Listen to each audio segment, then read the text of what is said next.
Welcome to Small Arms Solutions. Today we're looking at perhaps one of Colt's most epic failures, the Colt Model 2000 pistol. Now we have to go back in time a little bit here to look at Colt's history when it comes to semi-automatic pistols. Now, of course, 1911 has been Colt's flagship for all these years. Now, the Colt 1911 was actually a Browning design. It was not a Colt design. And for the most part, Colt has ridden that design ever since. But when we start looking at modern military pistols, which goes to 1985 to the XM9 project, which was ended up being the Beretta M9, but we're looking at the first time Colt looked at doing a double-action pistol. Now, the Colt SSP was less than successful. It was withdrawn from the trial before it even began, but it was Colt's first attempt at making a double-action pistol. And that, quite frankly, has been Colt's crutch. They have not been able to manufacture a successful double-action pistol. So if we go back to 1985 or so is where we had the SSP.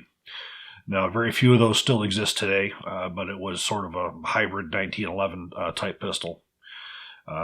Semi-automatic, double action. It was basically what the XM9 program was requiring.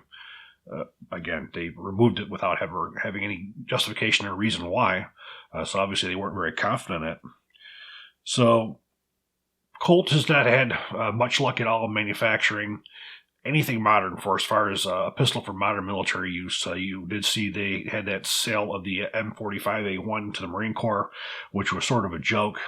It was a outdated pistol. General Keyes obviously was a retired Marine, and he was able to work with them for them to get their 1911. As we all know, the Marine Corps is very high on their horse force for as far as tradition is concerned. That tradition got a reality check very quickly in the global war on terror, where most of those M45A1s were decommissioned and they were replaced by Glock 19 pistols for use in the global war on terror. In 1989 was Colt's second attempt to manufacturing a double-action pistol. It was the Colt Double Eagle series.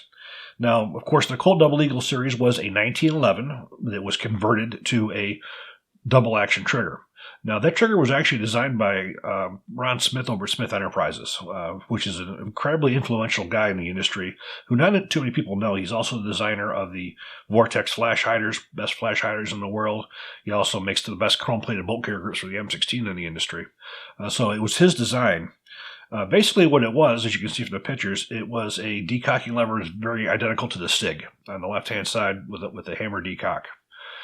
Now, the Double Eagle was also less than successful. It had a lot of reliability issues. It also had a very short time period that it was used.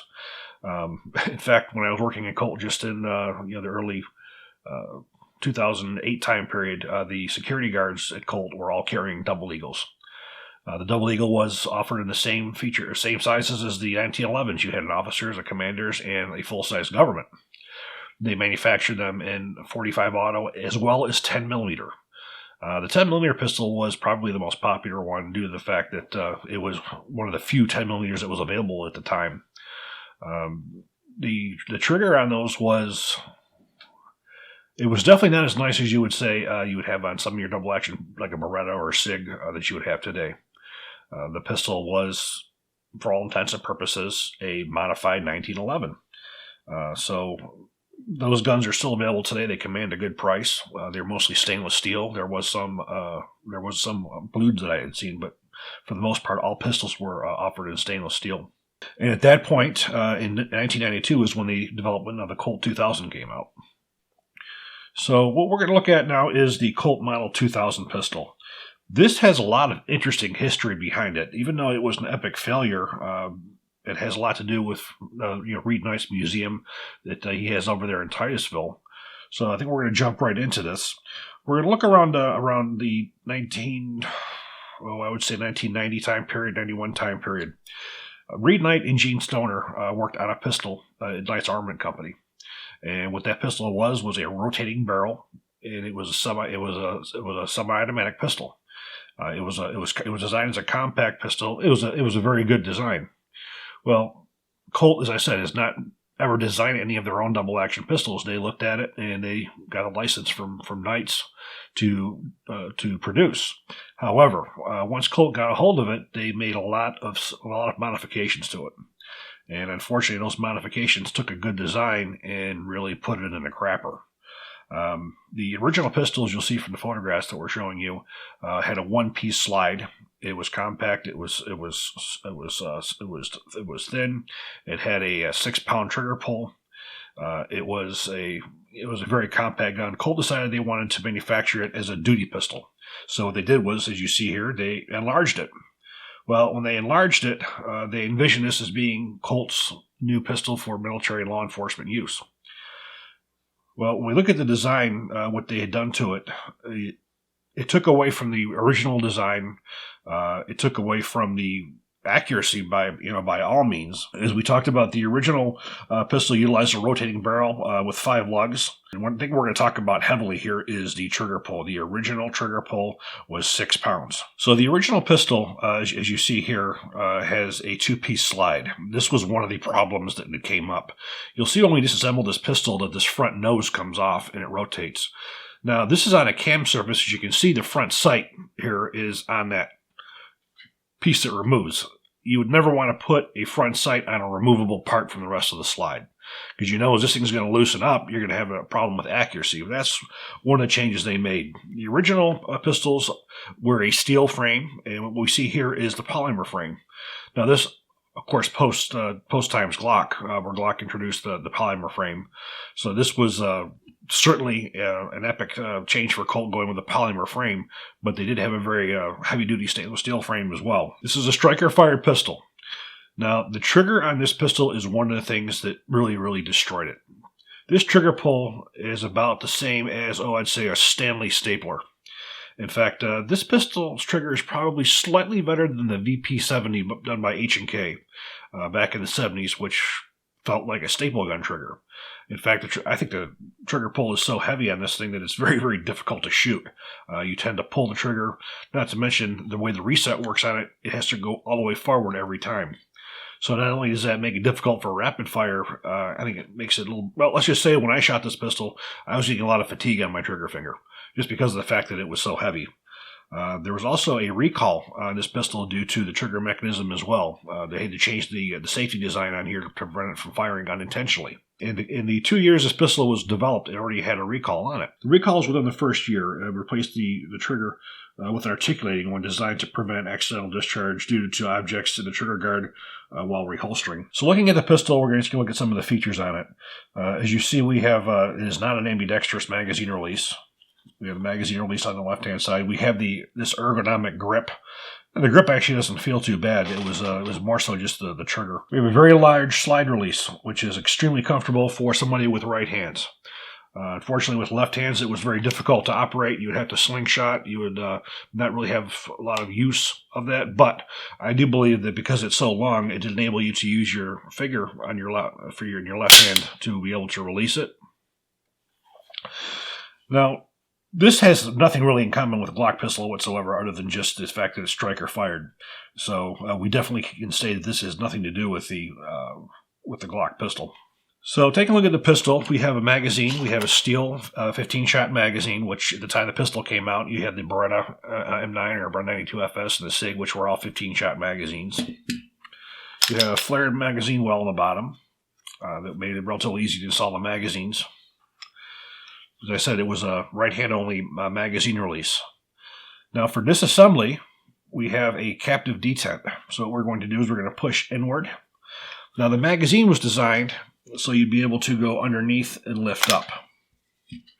So you would pull that right out and it comes to detent. Comes right off the frame. Now as we can see, we have the feed ramp on here. We have the striker fire mechanism. Now this whole system does lift right out, as you can see. Now one of the unique features about this was if you look at the trigger, you'll see that it's on rollers. So as the trigger goes back into the frame, you have rollers on the front and the rear, which you would think would give you a relatively nice trigger pull. and it was smooth. Now, if it wasn't for the fact that it had a 12 to 15 pound trigger pull, it probably would be a relatively smooth action. But just due to the extreme heavy weight of that, it just didn't happen. Now we have our locking block right here. This is our camming surface that we're going to use for the barrel. And when we pull the barrel out, we'll show you how that works. So disassemble the slide. You would remove the recoil spring assembly. Now you're going to rotate the front of the barrel and remove it. And now you unlock the barrel, and the barrel comes right out. So as you can see, we have right here the camming surface of the barrel. We do have Colt's MP marks on here. That's one thing that Colt's done throughout the years is a magnetic particle and proof tested every single barrel, regardless of what firearm they have manufactured. The magnetic particle process is where you magnetize it and you put an oil that has metal shavings on it. And if there's any stress fractures, that will go right to it, so it will be visible to the viewer, so they would know if there's any stress fractures in the barrel to reject it. Quality control process Colt's always used.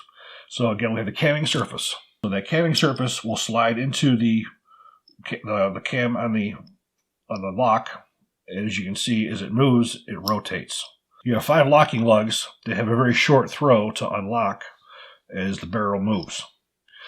Now, what this does give you is it does give you a very nice recoil impulse. It does give it to you more of a push than you would a snap. However, there's not a problem that's going to come up with this that we're going to be talking about next, because this was adapted to Colt's offensive handgun weapons program in 1996. So looking at the slide, you'll see we do have the firing pin safety on here, which is very, very important, and you have your striker back here. Relatively heavy piece of metal. And as I previously stated, this was not part of the original design where you had a two-piece here. Again, once this gets loose, your front sight's is going to wobble, and that's going to wreak havoc on your accuracy. Now for reassembly, so we drop the locking block right back into place.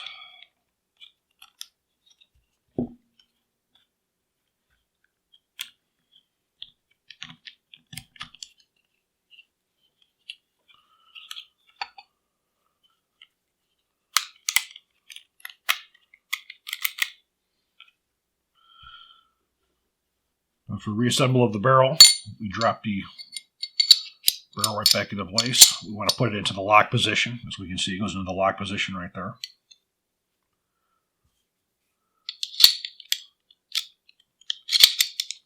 Goes on an angle. We cam that right back into position. As I said, this moves, and that was a little bit disturbing.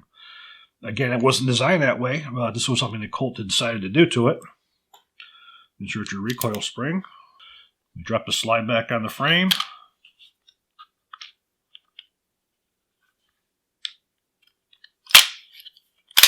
All the way to the rear. Push it forward. There we go.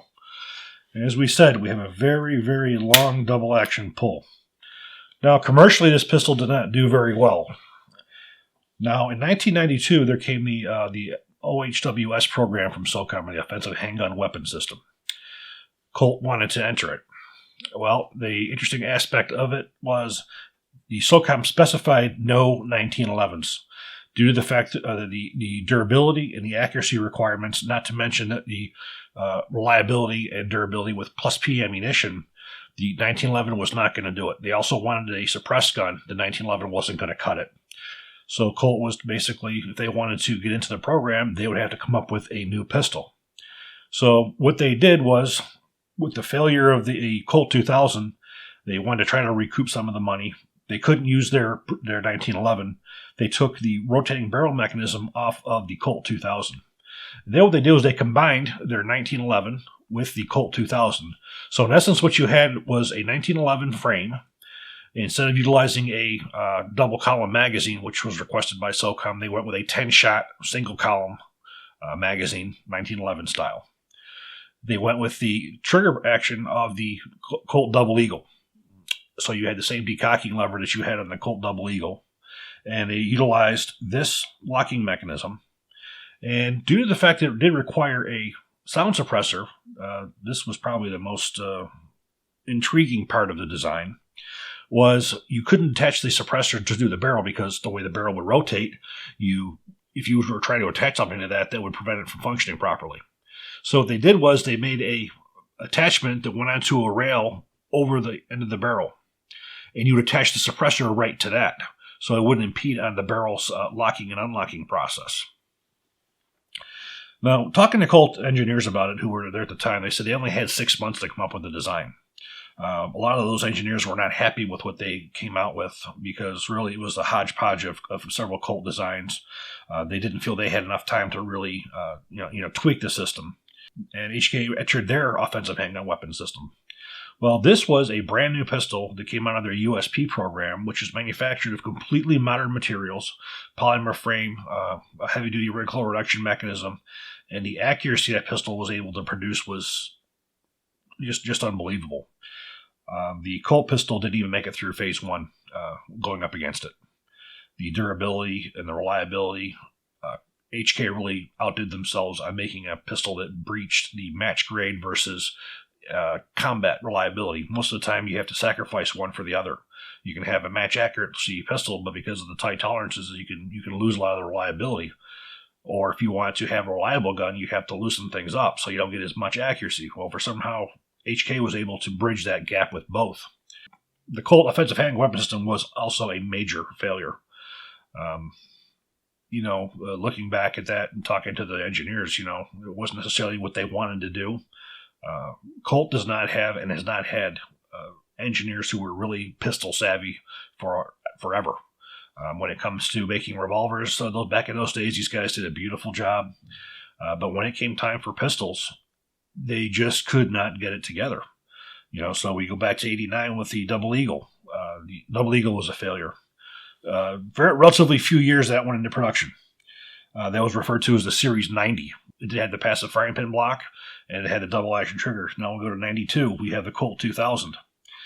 1996, we have the offensive handgun weapon system, which, again, was based off of Colt's 3 designs, the 1911, the Double Eagle, and the Colt 2000.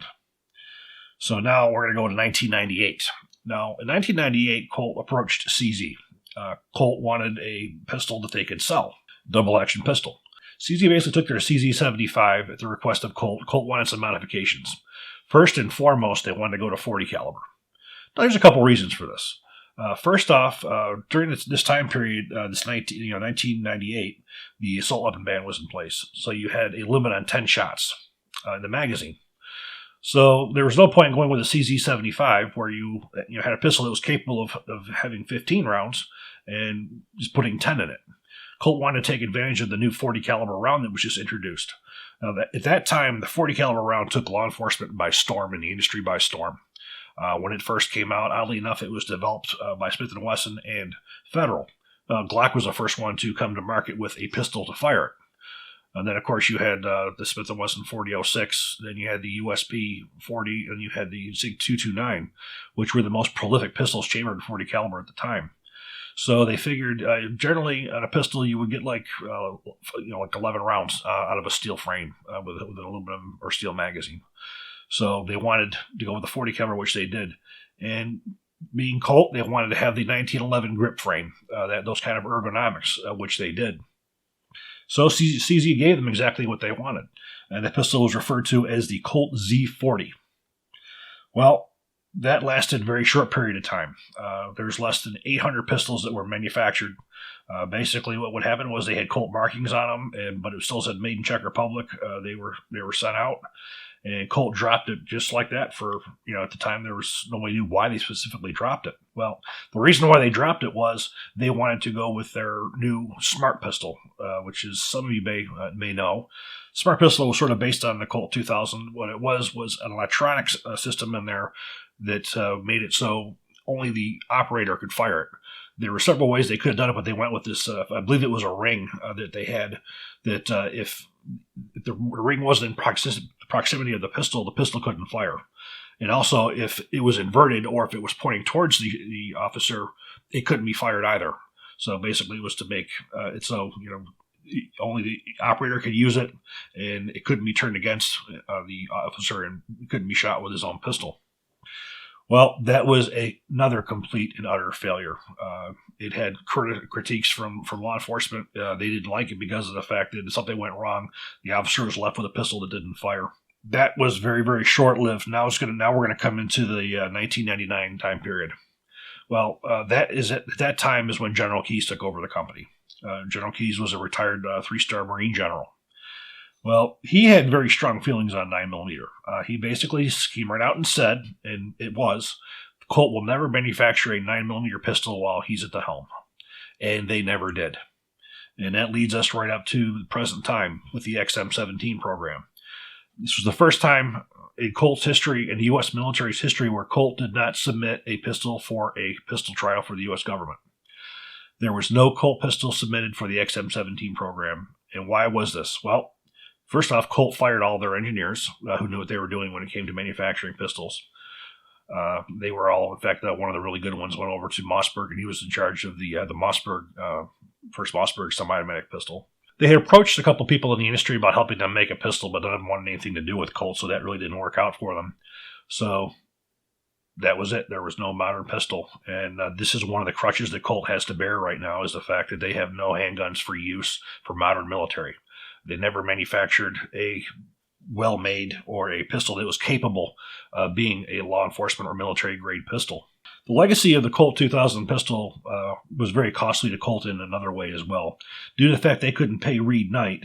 Reed Knight, being a Stoner fan and a Stoner aficionado, he was able to go into their vaults and take anything that he wanted, which he basically took every prototype AR-15 that had been done since the 60s. And those are all seen now in his museum. So those of you who are aware of Reed Knight's museum and all the Colt weapons and prototypes that are in there, it was a failure of this pistol that got those rifles in Reed's hands. And that's where all the Colt history is today. So we have a legacy here not only of a company who has been unsuccessful at manufacturing a double-action 9mm pistol, that they have had several failures with the designs they've even chosen.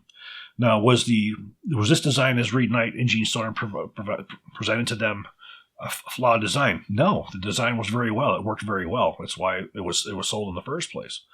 It was Colt's desire to scale it up and not doing it in a very good way, as well as the Colt lawyers getting in there wanting to have this heavy trigger, which really doomed this pistol. It did have potential. It could have been a very good design, but when you put a VZ70, Stanley staple gun trigger on it, and you have an additional part up front here, which can affect the accuracy.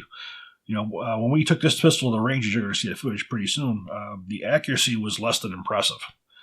It was just very, very difficult to hold it onto target and get a good shot group with it. Now, the ammunition that we tested with was 3. I had Black Hill's 115 grain full metal jacket with an average velocity of 1187 feet per second. I had the Gecko 115 grain full metal jacket with an average velocity of 1077 feet per second. And I had the SIG 124 grain plus P M882 ball ammunition, which had a velocity of 1175 feet per second. So we tested several different kinds of ammunition. I think we're going to go to the range now and we're going to see how it shoots.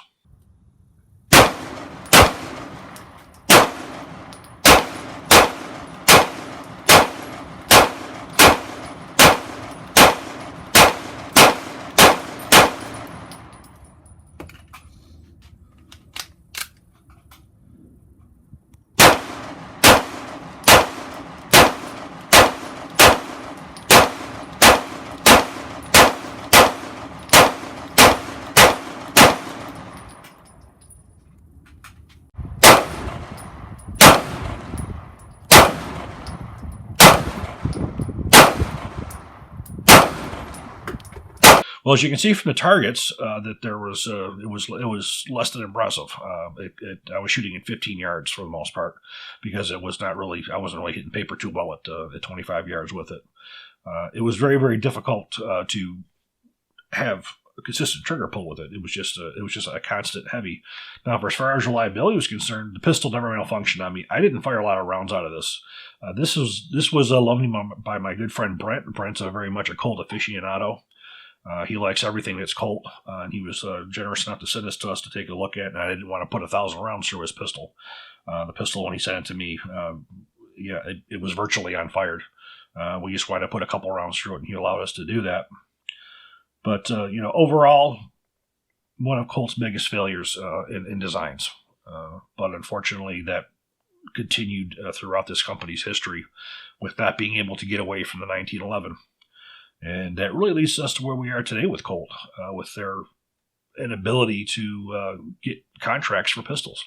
The company did not and would not leave the 1911 design. That's all they ever wanted to do. And unfortunately for them, the 1911 is obsolete, no matter what anybody wants to tell you or say. The 1911 is an obsolete pistol in modern day combat.